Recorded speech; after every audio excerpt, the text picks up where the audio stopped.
we're rolling. Good morning. We have with us today Dr. Mike Durham, President and CEO of Advanced Emission Solutions. Good morning. Thank you for being here, Mike. What are the characteristics of a great leader? Well, a great leader is somebody that can take a group of people. It's taking on a task that's beyond what he can do as an individual and motivate the people, guide the people, get everybody working together where they're putting themselves behind the good of the whole and moving to achieve a common goal. So it's really working with other people to achieve that goal rather than just what he can do himself. What are the greatest challenges you have faced as a leader? Well, most of them have come in the business environment, and it's been kind of a roller coaster as you face a number of challenges. Our business, we provide emission control equipment for the coal-fired power industry. And that is a business that's totally driven by regulation. So we have to time our growth, time our technology development, so regulation. We have been significantly involved in mercury control, controlling mercury from power plants.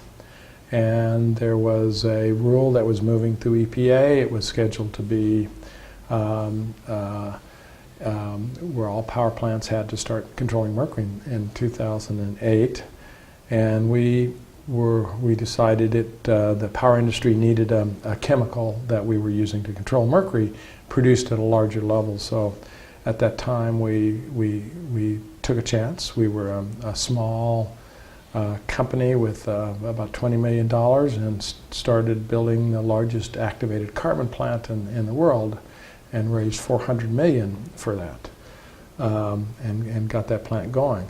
Unfortunately, the timing, this was October of 2008, we closed on this deal 2 weeks after Lehman Brothers crashed, and that started the financial crash. We were a public company, our stock price crashed, and at the same time the courts threw out the mercury rule that was going to create the need for our product. So here we were going through this process. So throughout 2008, 2009, we were trying to survive this delay in the market for it. We had built up this expertise within the company. We're building this plant, and it just put us in a really, really difficult position. So in December 2010, we were at a market cap of a $20 million company.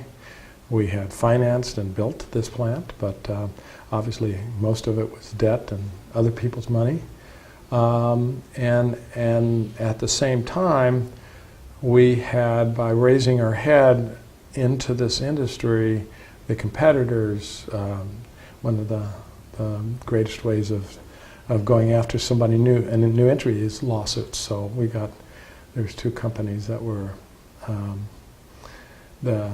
had a 90% market share, and they didn't want a third player in there. So we got hit with about a half dozen lawsuits in different venues, and just really, really strapped us. And we won one, but the other was still up in the air at that time. And the rule was still being developed by EPA. The courts demanded they come up with a new rule, and it still wasn't out, so we're still trying to keep the team together. And so we had a second business that we had developed around the technology and around a tax credit, but the tax credit had expired. But we were able to go to Congress, get Congress to extend that at the end of 2010 and give us 1 more year to build as many of these systems to treat coal. If we can come up with a technology to treat coal prior to combustion and reduce mercury and NOx, there was a tax credit benefit. And so we got that passed at the end of 2010. So now we got a tremendous opportunity ahead. We got 1 year to build as many of these as possible, and then it's 10 years of payback on this. So we were excited about this possibility, and we started building on these. And then in April of 2011, we got hit by a very bad ruling from the arbitration. And so it was a ruling that the financial impact to us was going to be about $80 million. And we had $10 million. And still this great opportunity. So the board had to set up a special committee, hire bankruptcy lawyers, and I was just still confident that we could survive this. So we could, if we focused on success, if we got everybody working together, we can get through this. I mean, it's almost insurmountable. I recognize the board had to do this, but I didn't want any part of it. I didn't want any part of discussions with bankruptcy lawyers, because all that was how do we fail a little more softly? You know, how do we cushion the blow of failure? And so we got this ruling on a Friday afternoon. Monday morning, we got the entire company together. We told them we got this ruling. We told them it was a bad ruling. Everybody agreed it was a bad ruling. But we had to just put it behind us, focus on what we needed to do. We'll come up with a plan to get around this, and if everybody could focus on their job and what they had to do and their role in that, I felt we can get through it. So we started executing on getting these systems built.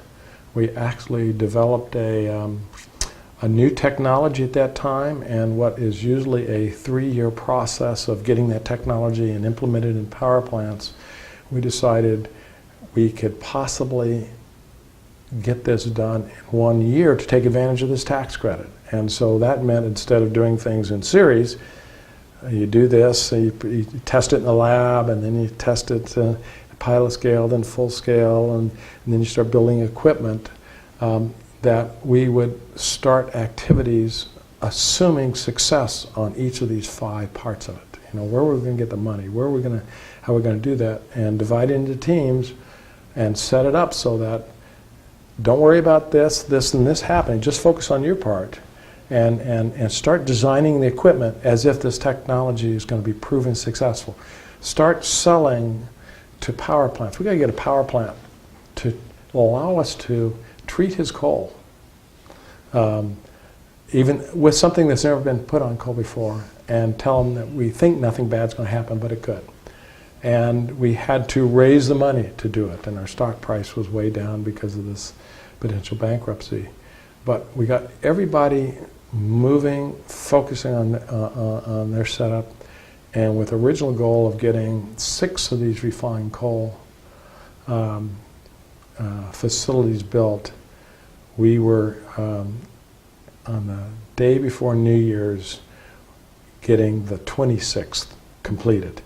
And so throughout this process, we're able to raise money by selling some assets, showing the promise of this new technology, raising money, bringing in a large financial player like Goldman Sachs to buy in a piece of the joint venture. We developed this new technology, got it proven out and implemented, and so by the end of the year, you know, in April we had $10 million and $80 million of this judgment. By December, we had not lost anybody in the company. In fact, we had added another 20, 30 people. We had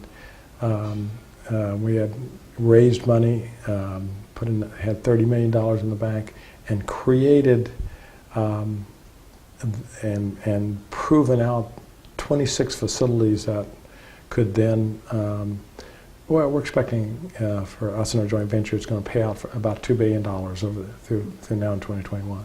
And so it's just everybody working together, focused on success of what you had to do, and not even considering that there'd be a failure somewhere. How did your engineering education prepare you for leadership? You know, engineering, I think, is great preparation for anything, any activity you're going to do. And so relative to leadership, I think a lot of leadership is being able to see past the challenge and get a vision of what it's going to be once you have that. And so once you can get through the challenge, that challenge ends up being, instead of an oh no, it's an oh boy. Here's something I can do, and you don't worry about the fact that it's never been done before. So I think the engineering provides obviously the basis for solving those problems, but I think it also provides the attitude of whether it's dealing with the financial situation, whether it's dealing with the technical situation, or whatever. You just have an attitude that it's just a problem. I can apply whatever rules, find a solution with that, and get through it. What other methods of leadership development were important in your growth as a leader? I think there's a number of ones. I kind of look at leadership as a toolbox. A lot of times you hear it's a personality. Somebody's a born leader. And I think there is some aspect of charisma, but you take a charismatic person with nothing behind it, and it's not going to last. So really, it's a set of skills, and at any point in your life, your leadership is accumulation of all the tools that you've used and developed. So where do they come from? Some come, you can teach them. You can teach them this tool. This is an effective way of getting people to work together. You can read in books and see a great leader and how he handled stuff and say, okay, that let me take that on and add it to my package. But I think the most effective way is to experience it. It's one thing to read it in a book and say, okay, if you do this, people will respond. It's not as memorable as if you do it and you see, oh boy, this really brought out a great response, or you did it this way and boy, that didn't work. And it's also really effective to be led. To experience that yourself, so that if you're working in a group and there is a leader there and you're treated a certain way, and you could say, okay, well, that didn't feel very good. I'm less motivated now than I was before. That becomes part of your mix. So I think, unfortunately, a lot of the leadership you learn is from negative experiences, from bad leaders. But I think the experience side of things is probably the most important and the most, what stays with you the longest. What advice would you give to students who want to become great leaders? Well, as I said, it's all, you're building your toolbox. So anything that you can do to start building that. All leadership is built up as a whole bunch of little experiments, and those experiments can be learned playing a game, on a team, hiking, little challenges, personal challenges, working as a group on this or that. So it's finding yourself in a situation of where your performance is not what you're doing, but what this group is doing, and just finding what worked for you, what didn't work for you, what did it feel like when the leader acted a certain way, what did you find successful, and etc. So it could be, it doesn't have to be that you're a business leader or a general or a captain of a football team. It's almost any life event, social, competitive, where you're working with a group and the success you achieve is based on how the group performs. What can universities do to support leadership development? Create more of these kinds of experiences where you're doing something. It's difficult to do in education sometimes, because in a lot of situations, you're truly trying to differentiate one from the other, allowing an individual to work harder, to study harder, to be smarter, and excel. But the more situations that you can create where they're working as a team, and where the success of it as a team is part of it. I see it a lot in MBA programs, where they will assign you a team for the whole program, and all your grades will be based on the success. And you can complain about, well, boy, I got a weak team. Look, I got this loser over here, and this guy doesn't work very hard. But that's life. You know, that's life in business and everything else. You don't necessarily get to choose your team, first-round draft choices, but you're put in a situation, and this is what you have. And so I think those are really effective. So within engineering, I know that as an undergraduate, we had some team programs, and I think that was good because you learn some things. So whatever you can do within the educational process that creates these team dynamics, I think will help develop that toolbox of leadership. How has globalization impacted leadership? Well, it's probably made it more difficult, and the reason for it is it's the response of people. That leadership is how do I get these people following me? And you think about yourself and, okay, how would I respond to this? Well, now in globalization, you may be dealing with a totally different culture. And this stimulus produces this response in me, but you take somebody from another country, that same stimulus may have a totally different response. So it's being adaptive, learning the culture, and there's some real challenges that if you just step into a company and say, I've already proven I'm a great leader, I'm just going to do this, you may fall flat on your face. What key events or people were instrumental in putting you on the path to leadership? I've recently gone through some experience in looking at this, and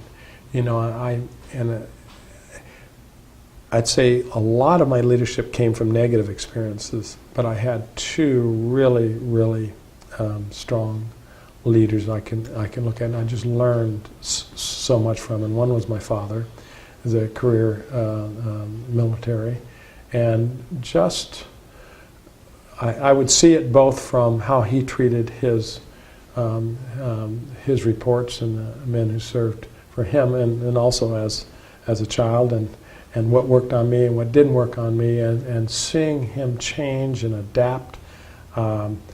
I still look at him today with memories of what's inside me and what's driven me, and it came from him. And another leader that I've looked at was my graduate professor here at the University of Florida, Dr. Dale Lundgren, and there were two parts of it. One was just watching him and how he worked and his approach, this attitude of taking on a challenge that's never been done and succeeding with it and moving forward. Just was something new to me. I'd never seen, and it just seemed like no matter what the challenge was, it was just something that you deal with, and I think that attitude has helped me in all aspects. Even to a point that I could be facing a challenge, a technical challenge that also requires a change in a law. Get Congress to change a law that fits the technology, and instead of saying, "Well, I can't do that," well, you solve the technical problem, and then you get involved and you change the law. It's there, but it doesn't mean the fact that it hasn't been done before. You have to accept that. So help me with that attitude. And the other part of it was when I started the program, I really came down here just for the master's, I wanted to do more environmental work. I had an undergraduate degree in aerospace, and so after my master's, when he asked me to stay on for the doctorate, and I just didn't really feel I was doctorate potential. I mean, I was never the smartest. I had to work harder just to understand these things. But he put me in a situation of letting me try and fail and work my way out and find myself, just setting a goal. This is where you got to get to, figure out how to get there. And it would just work so well for me that I just blossomed under that. Instead of being told what to do, I find I don't do well when I'm told what to do. I do well when I'm told what the endpoint needs to look like and how to get there. And so that how he managed me and seeing what that felt like and seeing how effective that was a great experience and has really impacted my lifelong leadership. Very insightful comments. Thank you so much, Mike. You're welcome.